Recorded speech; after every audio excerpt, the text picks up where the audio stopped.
So good morning everyone, I'm at the Observatory for a quick check-in. I've been quiet so long on the channel. As you can see, I've painted the background walls this deep blue colour that protects the wood and also cuts down on the stray light. Summer weather in the UK has been really good for the last few weeks. It's been a pretty hot job, but we've had mostly clear nights.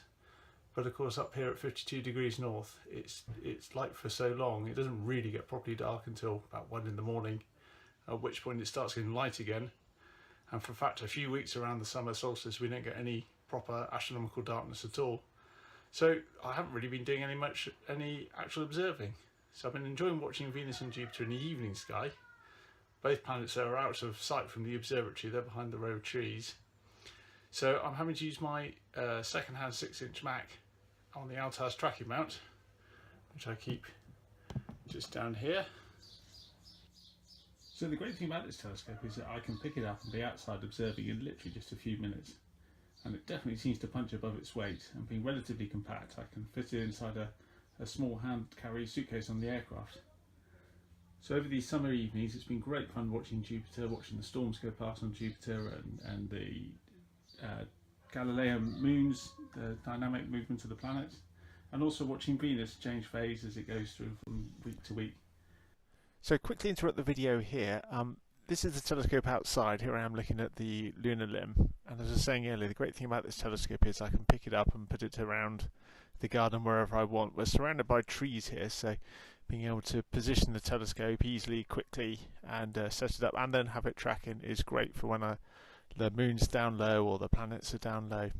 I've also been making some time lapses of Jupiter, watching the rotation of the planet and the moon's travelling across the surface as well, in this case casting a shadow.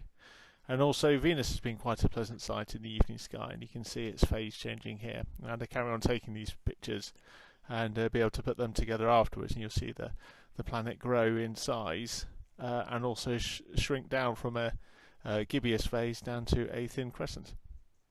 And in fact, I'll be taking this telescope with me to Tenerife later this month when we have another club trip to the observatory. We'll have access to the 0.5 metre, the 20-inch Mons, which will blow away this scope. But as there's a bunch of us going, I'll have to share the scope. So I'll be able to use this while the others are using the observatory. So if we go through to the office.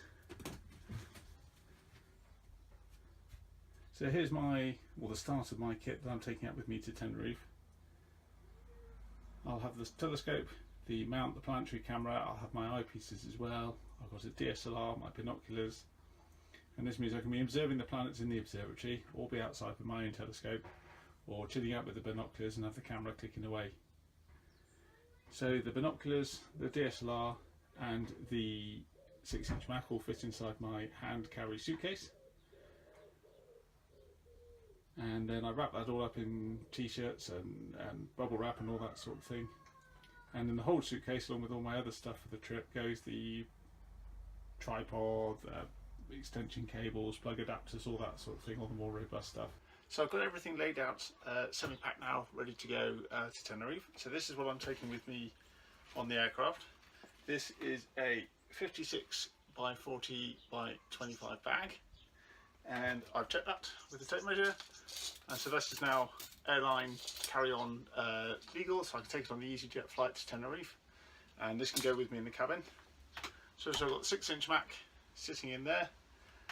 I've got my 100 to 400mm Canon lens in this case, 15 by 50 Canon binoculars in here. I've got the DSLR and the Samyang lens as well, my wide field lens as well. So the telescope, the binoculars, telephoto lens, wide field lens, and in here are all my eyepieces, the planetary camera.